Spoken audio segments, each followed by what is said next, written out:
Hello mga kapetips, usapang bell pepper ulit tayo. Nakikita nyo ba yan? Kulot na kulot ang mga dahon nila. Dahil yan sa sobrang hangin at sa sobrang ulan. Ayaw pala ni bell pepper ng sobra sa tubig. Kaya ayan, kulot. Pero ang dami niyang bunga.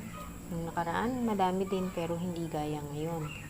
Tsaka hindi namin na-harvest ng tama yun kasi nahulog ang mga bunga nila ng maaga. So, ngayon, hopefully, dahil mas nakalaki sila at nakapagtago, ayan, kita nyo naman, nasa pader, nagtatago sila sa ulan, sa hangin. So, kumorner talaga. Ang galing, no? So, sana ma-harvest namin sila ng mas malalaki ngayon. Hindi gaya nung nakaraan.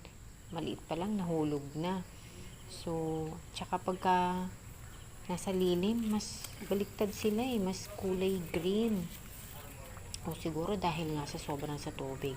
So, yung iba dyan, nakatago at nakalilim, kaya green na green. Ayan. So, hopefully harvest namin sila ng talagang mukhang bell pepper. So, yun lang. Thank you for watching.